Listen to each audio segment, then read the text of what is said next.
So how do we know that God himself can sympathize with our weaknesses?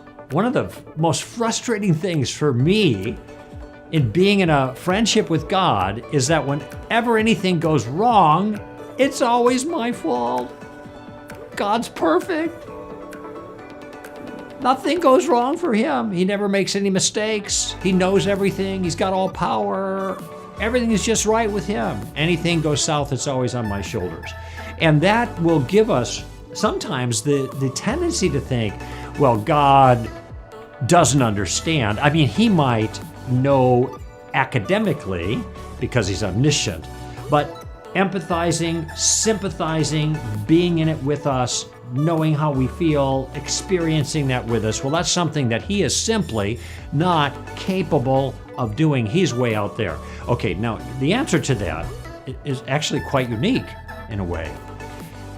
Sympathy, like empathy, I think they're similar, is the ability to feel for another person because you've been there yourself. Now, has God been there before the incarnation? No. After the incarnation? Absolutely.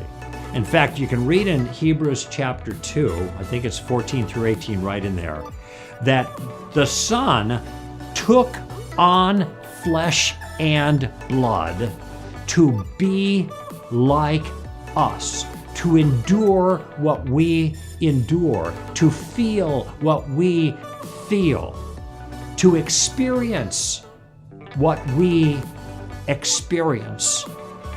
So that, as the text says, and by the way, the experience of temptation as well, temptation beyond what any of us would ever experience, because remember, Jesus had the power to do a whole lot of things we couldn't do. Turning stones into bread, that's not a temptation for me. I don't know about you, but I can't do that. Jesus could, but said no. So he's got more temptation.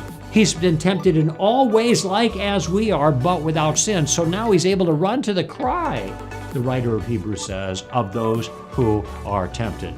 Now we've got a great high priest in Jesus, the God-man, who knows, who's experienced it, who has been there in spades, so to speak, so that he can understand. And this is why Jesus says, "Come unto me, all who are weary and heavy laden, and I will give you rest."